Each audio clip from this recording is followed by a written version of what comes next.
یا رسول اللہ مدد کہنا شرک ہوتا تو اللہ کے کوٹ میں قیامت کے دن یہ ہوگا کیوں؟ ہمارے نبی نے فرمایا نا، سب لوگ آدم علیہ السلام سے مدد مانگیں گے، پھر نوح علیہ السلام سے مدد مانگیں گے، ابراہیم علیہ السلام سے مدد مانگیں گے، موسیٰ علیہ السلام سے مدد مانگیں گے، حضرت عیسیٰ علیہ السلام سے مدد مانگیں گے، آخر میں سب کے سب میرے پاس آئیں گے، میری تعریف کریں گے، مجھ سے مدد مانگیں گے۔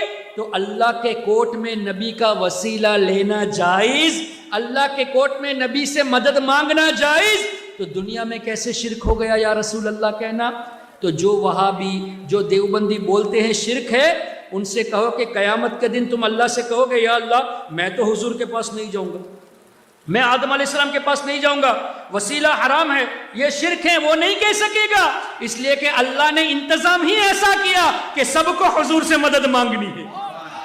یہ بریلویوں کی تلبیس ہے، یہ بریلویوں کا دھوکہ ہے، اور کتنا کھلا ہوا دھوکہ یہ دیتے ہیں ابھی آپ کے سامنے واضح ہو جائے گا۔ بھائی سب سے پہلی بات یہ ہے کہ بریلویوں کا کون سا عمل ہے جس پر ہم اعتراض کرتے ہیں؟ ان قبر پرستوں کے کس عقیدے سے ہم کو پرابلم ہے اور جس کو قرآن و سنت کی روشنی میں ہم رد کرتے ہیں؟ یہ اللہ کے نبی صلی اللہ علیہ وسلم اور اللہ کے نبی صلی اللہ علیہ وسلم کے بعد آنے والے صحابہ، بزرگان دین، اولیاء کرام کی وفات کے بعد ان کو مدد کے لیے پکارتے ہیں۔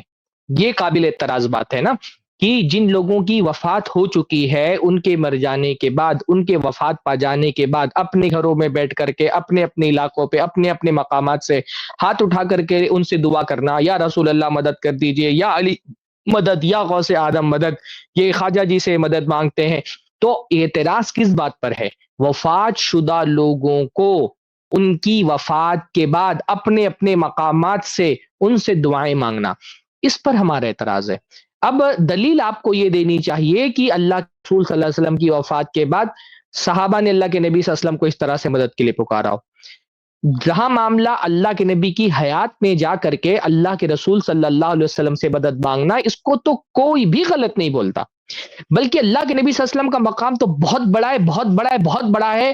دنیا میں کوئی آدمی اللہ کے نبی کے مقام کو نہیں پہنچ سکتا۔ اللہ کے نبی صلی اللہ علیہ وسلم تو بہت بڑی چیز ہے۔ آپ تو دنیا کے کسی کافر سے بھی جا کر کے دنیا کے معاملات میں مدد مانگ سکتے ہیں۔ ہم نے اس کی شریعت میں کہاں پابندی ہے بھائی؟ جب تک اللہ کے رسول صلی اللہ علیہ وسلم باحیات تھے، لوگ اللہ کے نبی سے جا کر کے اپنے مختلف مسائل میں مدد مانگتے تھے، دعا کی درخواست کرتے تھے، اللہ کے نبی صلی اللہ علیہ وسلم اس کے لیے دعا کرتے تھے۔ یہ شریعت میں قابل اعتراض نہیں ہے۔ جب تک اللہ کے نبی باحیات تھے، اللہ کے نبی سے جا کر کے دعاؤں کی درخواست کی جا سکتی، اس کا ثبوت ملتا ہے۔ اعتراض اللہ کے نبی کی حیات میں اللہ کے نبی کے پاس جا کر کے مدد مانگنے میں نہیں ہے، اعتراض اللہ کے نبی کی وفات کے بعد اپنے اپنے مقامات سے رسول اللہ کو پکار کر کے ان سے مدد مانگنے پر ہے۔ اب یہ جو حدیث شفاعہ انہوں نے پیش کی ہے، اس حدیث میں کس بات کی دلیل ہے؟ بھائی قیامت کے دن تو سارے لوگوں کو اللہ تعالیٰ زندہ کرے گا نا، سارے انسانوں کو زندہ کیا جائے گا، سارے انبیاء کو زندہ کیا جائے گا، اللہ کے نبی محمد الرسول اللہ صلی اللہ علیہ وسلم کو بھی زندہ کیا جائے گا۔ یہ جو مدد مانگی جائے گی انبیاء سے، یہ اپنے اپنے مقامات سے لوگ مانگ لیں گے۔ آپ تو کہتے ہیں کہ انبیاء عالم الغیب ہوتے ہیں، دور اور قریب سے سن سکتے ہیں، تو آپ یہ بتائیں کہ جو حدیث شفاعہ ہے جس میں اللہ کے نبی صلی اللہ علیہ وسلم کی شفاعت کی دلیل ہے، اس میں کیا یہ لوگ اپنے اپنے مقام سے انبیاء سے مدد مانگیں گے یا انبیاء کے حضور میں جائیں گے؟ آپ دیکھیں پوری حدیث میں آپ کو دکھے گا، حضرت نوح جو ہے وہ کہہ رہے ہیں اذهبوا الی ابراہیم، جاؤ ابراہیم کے پاس۔ بھائی اگر ابراہیم علیہ السلام عالم الغیب ہے تو وہاں جانے کی ضرورت کیا ہے؟ اپنے اپنے مقام سے حضرت ابراہیم سے مدد طلب کر لیتے، حضرت ابراہیم ہماری مدد کر دیں، لیکن نہیں، لوگ حضرت ابراہیم کے پاس جا رہے ہیں، حضرت ابراہیم جو ہے وہ اس کے بعد حضرت نوح کے پاس جا رہے ہیں، اور پھر اس کے بعد حضرت ابراہیم جو ہے وہ لوگوں کو حضرت موسیٰ کے پاس بھیج رہے ہیں۔ حدیث کے الفاظ ہیں کہ حضرت ابراہیم کہیں گے اذهبوا الی غیری، اذهبوا الی موسیٰ، میرے علاوہ کسی اور کے پاس جاؤ موسیٰ کے پاس، فیأتون موسیٰ، تو وہ موسیٰ علیہ السلام کے پاس آئیں گے۔ اگر انبیاء عالم الغیب ہیں تو پھر جانے کی کیا ضرورت ہے؟ وہیں سے جہاں کھڑے تھے وہیں سے حضرت موسیٰ سے مدد طلب کر لیتے۔ حضرت موسیٰ کہیں گے اذهبوا الی عیسیٰ، اذهبوا الی غیری، میرے علاوہ کسی اور کے پاس جاؤ عیسیٰ سے مدد طلب کرو۔ حضرت عیسیٰ کہیں گے کہ میں اللہ تعالیٰ آج جیسا غضبناک ہوا اس سے پہلے کبھی غضبناک نہیں ہوا تھا. اذهبوا الی غیری اذهبوا الی محمد صلی اللہ علیہ وسلم، میرے علاوہ کسی اور کے پاس جاؤ، جاؤ محمد صلی اللہ علیہ وسلم کے پاس جاؤ. کہا اب رسول اللہ آپ کے حساب سے ہر جگہ حاضر و ناظر ہے نا، تو قیامت کے دن بھی ہر جگہ حاضر و ناظر رہیں گے، تو نبی صلی اللہ علیہ وسلم کے پاس جانے کی بات کیوں کہی بھائی؟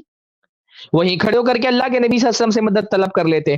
اچھا تو اللہ کے نبی صلی اللہ علیہ وسلم کے پاس جائیں گے، اللہ کے نبی صلی اللہ علیہ وسلم اس وقت کیا ہوں گے؟ با حیات ہوں گے نا. تو یہاں نبی کی حیات میں نبی کے پاس جا کر کے کچھ مانگنے کی دلیل مل رہی ہے، ان سے درخواست کرنے کی دلیل مل رہی ہے. وفات کے بعد اللہ کے نبی صلی اللہ علیہ وسلم سے مانگنے کی دلیل اس حدیث کے اندر نہیں مل رہی. اچھا اللہ کے نبی کے پاس جائیں گے تو کیا یہ کہیں گے یا رسول اللہ ہماری مدد کر دیں، یا رسول اللہ ہم کو ان حالات سے آزادی دے دیں؟ کیا کہیں گے اللہ کے رسول صلی اللہ علیہ وسلم کے پاس جا کر کے؟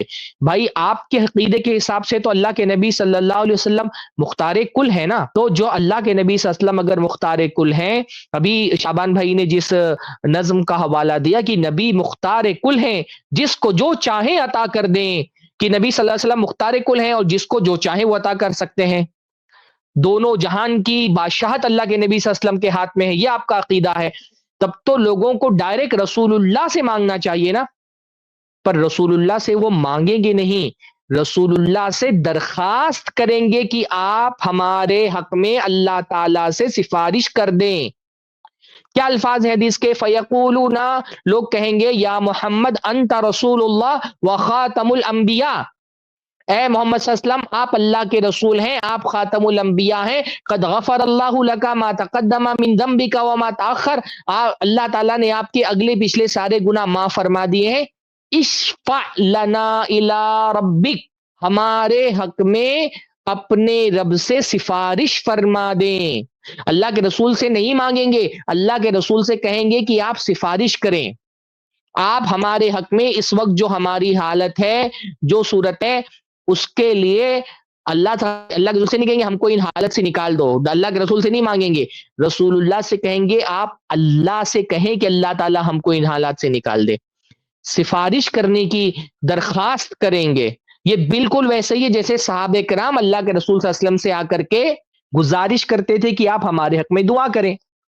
تو اس حدیث سے ہم کو کیا پتا چلا کہ نبی صلی اللہ علیہ وسلم جب باحیات تھے تو صحابہ جا کر کے اللہ کے نبی سے دعا کی درخواست کرتے تھے. آج کے دور میں بھی اگر کسی بندے کے بارے میں آپ کو حسن ظن ہے کہ وہ نیک ہے، پرہیزگار ہے، متقی ہے، اللہ تعالیٰ اس کی دعائیں سنتا ہے، آپ جائیں بھائی اس نیک پرہیزگار آدمی کے پاس اور اس سے درخواست کریں کہ وہ آپ کے حق میں اللہ تعالیٰ سے دعا کر دیں، اور اللہ تعالیٰ سے دعا کرتے ہوئے اس کی درخواست کا، اس کی دعا کا حوالہ بھی دیں. شریعت میں اس سے کوئی ممانعت نہیں ہے. اس حدیث سے لیکن آپ کی مطلب براری نہیں ہو سکتی.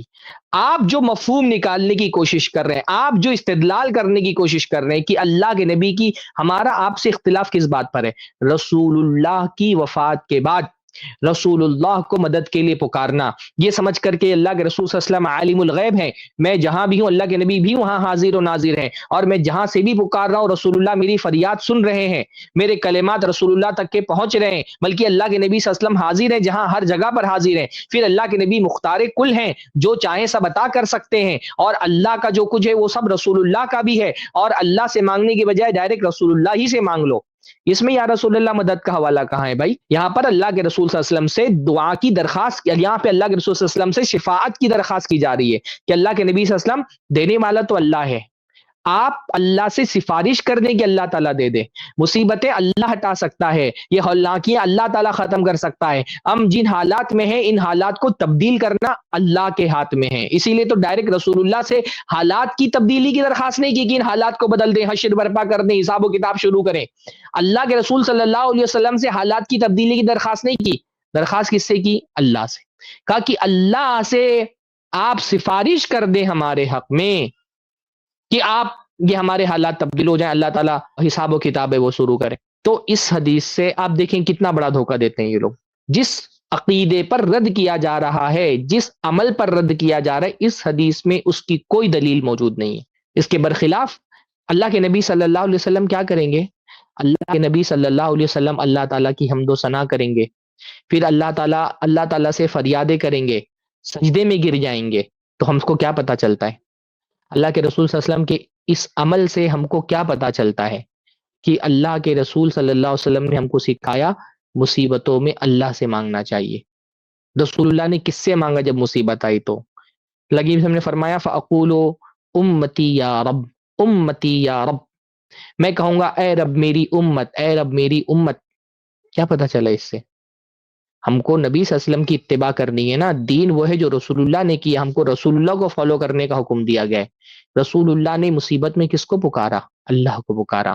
تو ہم کو مصیبت میں کس کو پکارنا ہے؟ اللہ کو پکارنا ہے. ہم اللہ کے رسول کی امتی ہیں. رسول اللہ نے ہم کو یہ حدیث سنا کر کے کیا بتایا کہ مصیبتوں میں اللہ کو پکارا جائے، اللہ سے مدد مانگی جائے. بہرحال تو بہت زیادہ یہ صرف ان لوگوں کا دھوکہ ہے. بلکہ اس طرح کی دلیلیں دینے سے یہ بات سمجھ میں آتی ہے کہ ان کے پاس یہ غیر اللہ سے استغاثہ، اس کی کوئی دلیل نہیں موجود ہے.